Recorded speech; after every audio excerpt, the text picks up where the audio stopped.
asalaamaaleykum Sénégal ak sénégalais fu mu nekk ci àdduna Khadim Gueye del siwaat na di leen nuyu waaw di leen ziar namoon leen trop waaw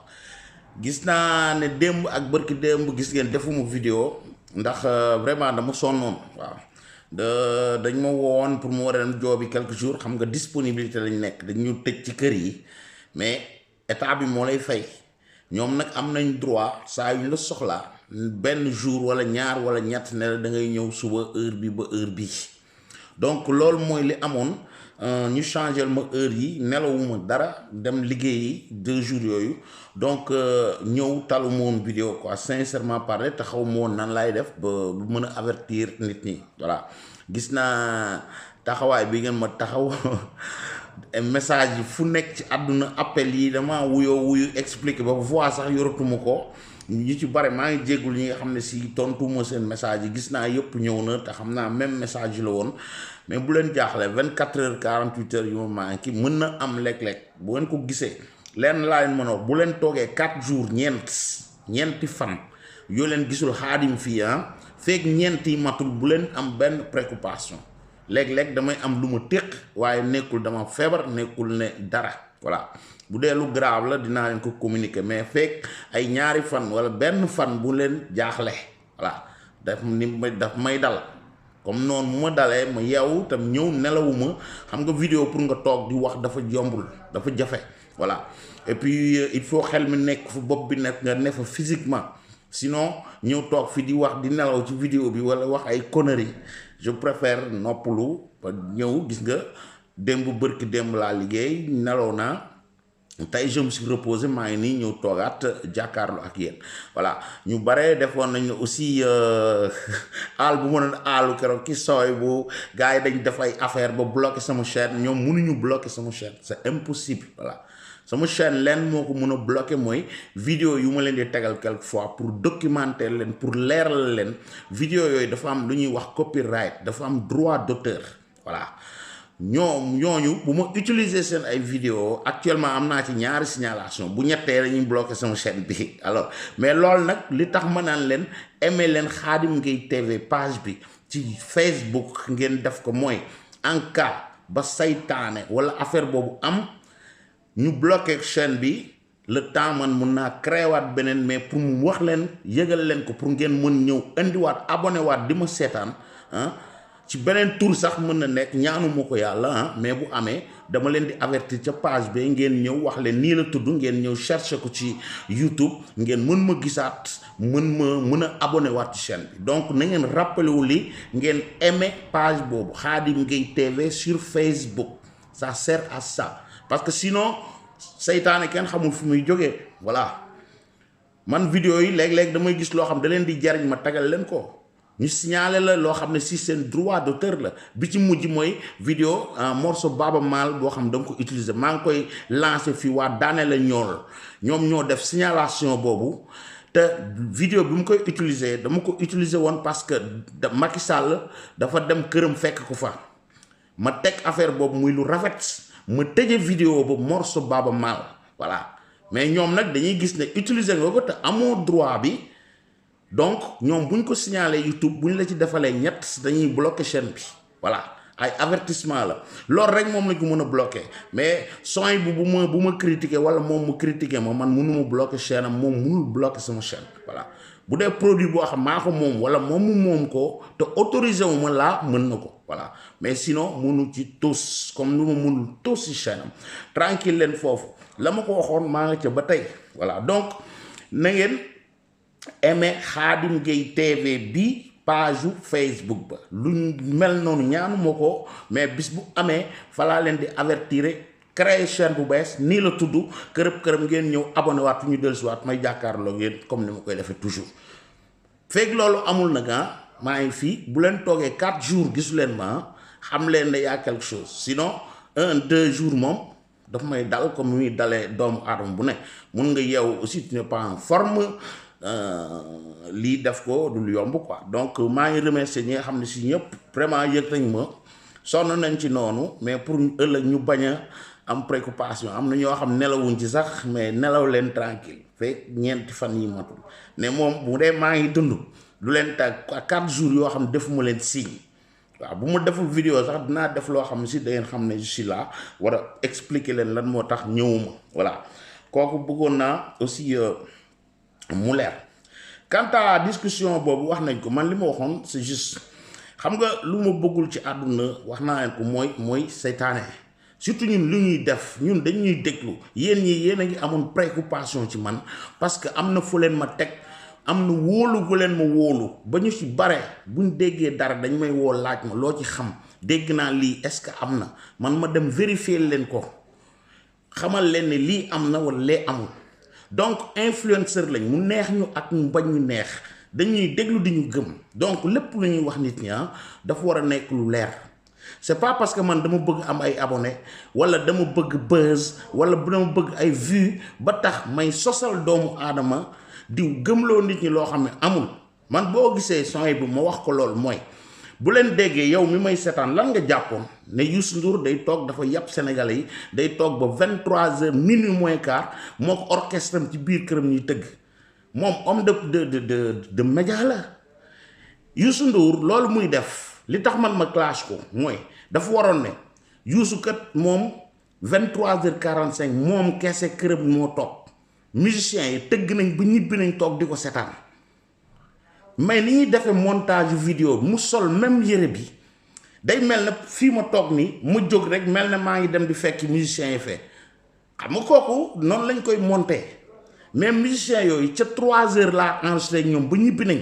avant 20h Mbaye Gueye ak ñoom Ibo ñoom Alain ñoom ñépp ña ngi seen kër toog di seetaan Youssou Ndour heure boobu muy commencé Youssou nag mooy nekk en direct moom comme man nii ma nekki nii bu may def direct jàkkaarloog yéen mais musiciens yi ña nga foon ca 3h mais moom ni mu ko présenté day mel ne da leen di gëmloo yéen que ne Youssou Ndour kat respecté wul confinement bii ndax bu ñu nee 23h non 20h na fekk ñëpp seen kër lan mooy ndayu moom mu bàyyi musiciens yi di leen téye moom sénégalais la boo xam dafa uuteeg sénégalais yi di digle loo xam du ko def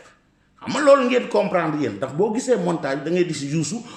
di ko def félicitation parce que c'est un très grand conducteur waa animateur dëggantaan la teg ko ci yoon ñee ñibbi nañ mu toog wax morceau boo xam ne si c'était déjà programmé waaye nañ ko ca 3h ci bëccëg ñu enregistré ko teg fële moom en direct moom da doon annoncé morceau bi ñu déglu way bii ma way ci lii kooku nag bu ñu ko colee noonu def montage bi noonu day mel ne Youssou Ndour def na ñokket fii fekk ñoom Mbaye Gueye ña nga ne toog di ko dégg di ko xaar demewul noonu ban looloo tax ma critique ko parce que booy joxe information da nga war a leeral nit ñi parce que daañ ci wax lu ñaaw lu ne Youssou daañ ko ci wax lu ne bu ma waxee ñu ne da nga koy défendre c'est pas défendre leeral la parce que boo leen demee ngeen déglu son yi lu mu leen wax daf ñu yàpp 23h mu teg mook ay musiciens ñu ne ci biir këram di tëgg ñi naan la am na ñu newoon ci couloir yeeg ñi naan am na ñu ne ci ron lal yi jusqu'à preuve contraire Sénégal de 6h du matin jusqu'à 20h dañ libre di circuler waaw kër goo fa dugg lu mat 15 personnes dëkk nañ fa ba 23h li ñu la wax bul génn ñii nag am nañ droit nag 2h ñu dem añ kër Youssou Ndour bu ñu añee ba pare ñu ne ñeenti morceaux yi liñ fiy tëgg tey ñu tëgg ñeenti morceaux yi Youssou bind teg bu toogee nag moom ba ñëpp a ñibbi ba minuit moins quart mu taal nekk en direct moom wax ak nit ñi ak sensibilisation yi mu ciy def gis ngeen ko yu am solo le plus grand influenceur sénégalais koo xam dañ koy suivre ci àdduna bi yëpp des millions et des millions ah kooku kay waxam defe naa moo ëpp njariñ waxu Xaadim Gueye ay waxu Soybu nu muy demu fa di xawaare dafa ñëw di sensibiliser loo xam ne si programme boobu bu doon xaalis la Youssou Ndour di wut benn télévision la koy jaay bu ko neex ay millions yu dul jeex moom moo xam ne am musta am jot kan moo leen musoon xalaatal di ngeen toog àdduna bu Youssou Ndour en personne toog fii en direct 1 heure de temps di wax nit ñi di tudd ay tur di lire sax tur yi en direct ni kañ la musa am jot boobu mais yàlla def na lii loolu munoon na ko def ni ñu ko defee programme bi muy jaar TFM munoon na ko jaay télé bu ko neex ay millions yu weex tàll lañ koy fay parce que ñépp daañ ko seetaan kooku kan moo mën a wax ba yàq loolu am na ñoom yàlla moo leen may et puis mu toog fa di wax lu jariñ Sénégal di jariñ Sénégalais yi di sensibiliser nit yi gis nga masque yi ma ngay sponsoriser ñi nga xam ne Sénégalais yi nga xam ay tailleur lañ mën nañ ko def au lieu ñu koy importer nañ ko def fii di ko jaay pas di ko maye mu créer liggéey duñ dem ci àll ba di ko wuti kooku ku mel ne Youssou Ndour bu taxawee di ko wax Sénégalais yi di ko wax africain yi mooy rôle am ma ngi koy def kooku lan la def lu ñaaw ba ñu jël ko bu ko jaxaseeg àdduna bi ñëw di kàcciloo nit ñi di leen gëmloo que ne 23h fee lay toog mook musicien ñuy def ay concert ci loo xam ne ci 3h ci bëccëg lañ ko enregistré woon moom am na droit seul ci këram bu ñu demee ba heure bi ba minuit mu génn taal télé taal portable di jàkkaarloo doomu aadama yi ci àdduna bi loolu kan moo ko mën a tere bañ naan c'est pas normal ak kilifa diine nañ génn bu ñu génnee au nom de quoi ku ne na nga war a génn di sensibiliser muy def ban loi la Youssou Ndour respecté wul lan la ko def loo xam ne yoon da ko aaye voilà yow bu la intéressé wul nga zappé demal nga seetaan leneen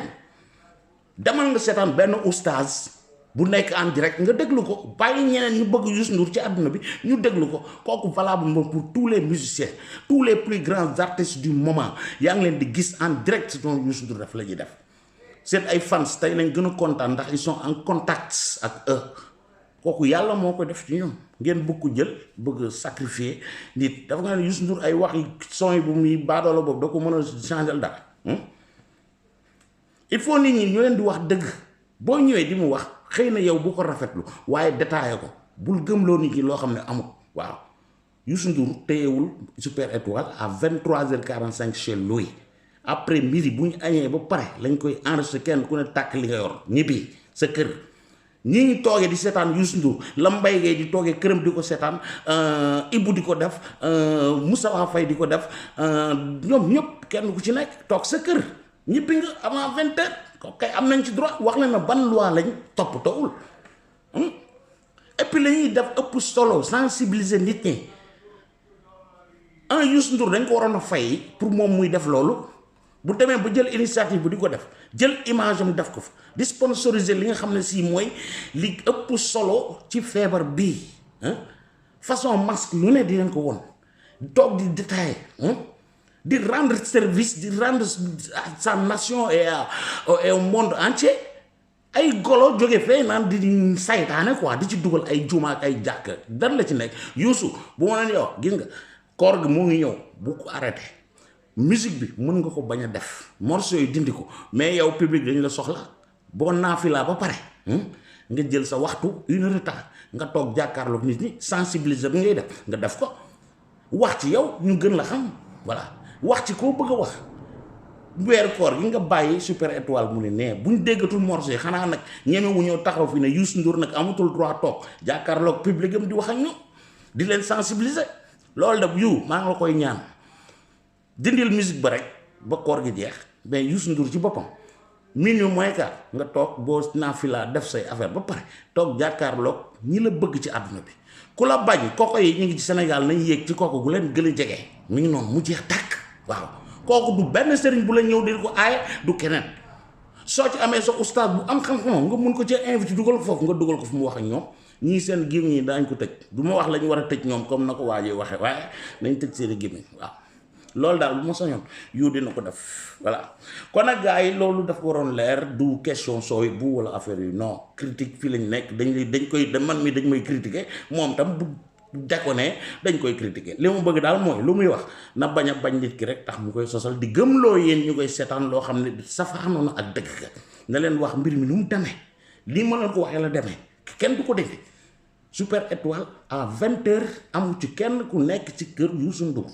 ñoom ñëpp ña ngi seen kër avant 20h Youssou nag këram am na droit bu ko neexoon toog ba fajar fii di wax yoonu kenn nekku ci voilà. ñu ñëw ci date yi bi ma sotee rek mooy bu démb bi mooy bu bërki dem bu 20 bi laa leen waxalul mais distance yi bariwul quoi ci Italie ak ci Sénégal tamit voilà. li nga xam ne mooy datu démb yi fii ci Italie total bi national dem nañ ba 183 957 cas voilà ñi ci positif 107 709 lañ ñi nga xam ne ñoo ci wér ñoom ñi ngi yokk macha allah chaque jour te yàlla na gën a yokku dem nañ ba ci 51 600 personnes yoo xam ne wér nañ ci voilà. Donc ay plus de 2000 par jour dañuy wér complètement ci feebar bi nga xam ne si mooy coronavirus bi ok ñi nga xam ne ñoo ci génn àdduna ñoom tam wàññeeku na mais numéro bi boo koy lire day rëy ba tey parce que 24 648 doomu aadama faatu nañ ci 2 mois et demi yi voilà. Mais ni ñu ko doon wax ni ma leen ko waxee bu njëkk semaine yee ci gannaaw dañ doon enregistré ay 800 900 morts par jour léegi nag dem nañ ba ñoo ngi wàcc sax ci 400 yi démb dem na 380 et quelque la donc xam nga ne y a une différence énorme mais ba tey rëy na parce que fu nit di 400 personnes di dee par jour dañu war a insister encore ci confinement bi nga xam ne si moom moo leen may résultat yi voilà. ñi nga xam ne ñoo ngi leen di entrer ci hôpital bi aussi ñu ngi wàññeeku bu baax léegi date 21 bi 24 134 la woon voilà. ñi nga xam ne ñoo nekk en thérapie intensive machine bi leen dundal ñooñu aussi wàññeeku na de jour en jour semaine yee ci gannaaw demoon nañ ba 4000 et quelques démb ci 21 bi ñoo ngi toll ci 2471 nit rek ñoom lañ tegal machine bi actuellement donc yéen a ngi gis que mu ngi wàññeeku bu baax a baax voilà. ñi nga xam ne ils sont en quarantaine obligatoire mënuñu génn seen kër yi ñu ngi toll ci 81 104 ñi nga xam mënuñu génn pour benn motif voilà benn motif ñooñu 81 104 lañ ok li nga xam ne si nag mooy total de test bi ni ma koy waxee Italie ci ñi ëpp lu ñu def test ci àdduna bi ci la parce que ñoo jëkk a def test yu mag voilà mooy dem nañ ba datu démb 1 450 150 tests loolu nu mu bare voilà test yu bari yi moo taxoon feebar bi jëkk a feeñ fii parce que ñun Italie bu ñuy def bi muy toll ci ay 23000 tests France ba 3000 rek la defoon xam nga ne kooku fii la malade yi doon ëppee moo tax au début ñu doon saboter Italie ay France yi koy ak ay Espagne yi loolu lañ doon wax mais nag bi ñu demee ba mbir mi yaatu ci la ñuy doog a xam ne italiens yi kët la taxoon ñoom ñu bari woon ay maladies ça veut dire que ñoom ñoo ëppoon test yu ñu def waaw parce que xam nga ki def 23000 ak ki def 3000 ka def 23000 moo ëpp ay malades yoo xam ne identifié na leen donc mbir mi foofu la woon au début mais yàgg nag li ñu naan yàgg bowul dara biñ demee ba mbir mi yàgg gis nga tey jii ñoom ñëpp ñëw nañ au niveau de l'Italie donc test yi lu ci am solo la luñ ko gën a mën a yokk rek ci la ñuy gën a mën a xam nit ñi feebar ñu mun leen a faj voilà. ci région yi nag rapidement yi ci ëpp ay malade ay cas mooy région Lombardie bi moom moo ci ëpp la donc Milan jiitu ci ak 16 520 cas Brescia 12 078 Bergamo 10 788 boo xoolee totalu cas yi nekk ci région Lombardie bi kese 67 931 la loolu mooy li nga xam ne si moo fi xew démb rapidement ñu door ko suñu mbokk yi nga xam ne si émigré lañ te dégguñu chiffres yi en français rapidement en italien ñu liral leen ko. Alors gli amici, in data 21 di aprile 2020 la situazione totale in Italia è arrivata a 183.957 casi, di cui i positivi sono 107.709.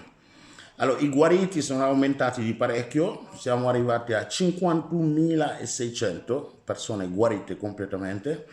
I morti stanno diminuendo, ma il numero è sempre alto, da 900 siamo scesi a 400 e qualcosa al giorno.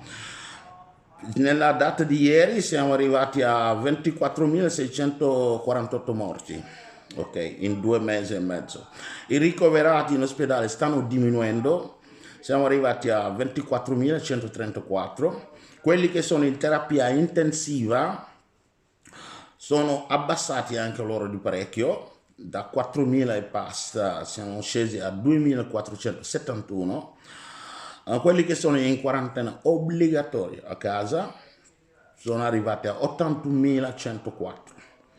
Il totale dei test fatti in Italia dall'inizio della malattia fino ad oggi è arrivata a 1.450.150. quindi tantissimi test sono fatti in Italia. La regione che registra più casi è la regione Lombardia, con Milano con 16.520 casi, Brescia 12.078, Bergamo 10.788 casi. Il totale di casi nella sola regione Lombardia è 67.931. Ok, adesso andiamo a vedere cosa è successo in Senegal.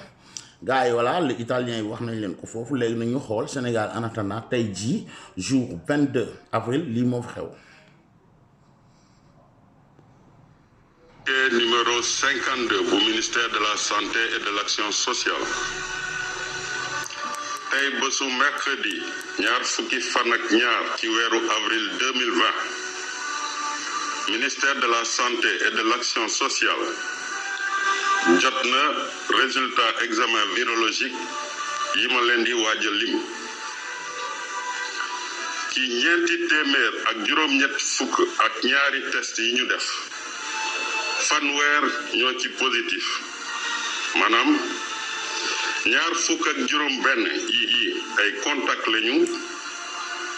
ñeenti cas yi di ay cas communautaire yi ñu gisee fële ci Touba fukk ak benn ci malade yi ñu hospitalisé woon wër nañu bésu tey yeneen malade yi des ci hôpitaux yi ñu ngi am tan te benn cas grave amul ci suñu structure de santé yi ci bésu tey dalee ko ci cas bu njëkk bi Sénégal wàññi na ñeenti téeméer ak ñeenti fukk ak ñaari cas ñaari téeméer ak juróom fukk ak ñett wër nañu juróom benn yàlla nangu na seeni bakken kenn ki ñu évacué waat ko mu des téeméer ak juróom ñett fukk ak ñaar ci suñu structure hospitalière yi démb mardi ñaar fukki fan ak benn ci weeru avril bi ñu nekk Sénégal wàññi na juróom benneeli deseem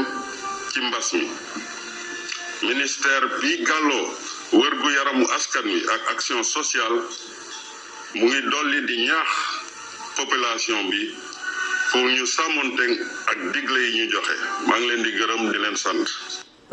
voilà loolu mooy li nga xam ne si moo xew fële ci Sénégal di dolli rek di leen ñaax cas communautaire yi ñu ngi bëgg a bari nañ wàññi dox bi nañuy génn pour lu am fula lu amul fula ñu bàyyi ko lu ñu mën a renvoyer ñu renvoyer ko li ma leen di wax toujours ku naan la sangul sa taar la bëgg voilà dem bay xuloo ak yow nag ci lu sa wér-gu-yaram wala di la teg yenn sanction yi mën na ñàkk topp leen ndigal yi bàyyi tere yi te xam ne seen njariñu bopp la di seen njariñu njaboot di seen njariñu nation voilà loolu mooy li nga xam ne si tey am na di leen jox rendez-vous suba di wax bala may dem waa daane la ñool ku leen dégg ne leen seen signalation bi ñu def sama chaîne ca campagne ba la woon voilà dama teg vidéo Baaba Maal boobu pour rafetal ko ba Macky Sall demee seeti ko këram muy lu nice ma teg vidéo boobu wone ko ba may tëj vidéo ma tëje ko nag en vidéo Baaba Maal loolu lañ gis ca campagne ba la woon daaw 2019 la woon xam naa léegi lañ koy doog a noté signalé nañ affaire boobu buñ ko mënee dindi nañ ko dindi parce que ñoom rek ñoo mën a dindi loolu utiliser wu ma vidéo Baaba Maal pour loo xam ne si da yàqal Baaba Maal mais lu ko doon defaral la gën ko naayisal pour alpulaar yëpp kontaan ci buñ gisee vidéo am dañuy kontaan donc nag bu dee loolu daf ma bëgg a kuteel nag benn avertissement nañ ko dindi s'il vous plaît bu leen bu fekkee mën a nekk bu dee ñu muy dégg wala ku leen xam ñu leen ko signaler ñu dem dindi signalation boobu wala ñu dem xool vidéo ba bu baax voilà éliminer nañ sax vidéo bi déjà ñoom parce que YouTube da koy éliminer ba pare nag jox la avertissement mais ñoom rek lañuy bind ne la ñoom ñoo ko mën a dindi ñoom ñoo signalé woon nañ dem dindi seen plainte boobu parce que bi ma utiliser vidéo boobu c'était fin de bien la woon voilà lu ko yàqal mais lu yëkkati gradam la lu ko doon gën a nice si moom def naa loolu nag bu ma ci amul jërëjëf waruma cee am sanction voilà kooku laa bëggoon mu leer pour waa daane la ñool ak Baaba Maal bu ko déggee moom tamit mu dindil ma loolu incha allah waaw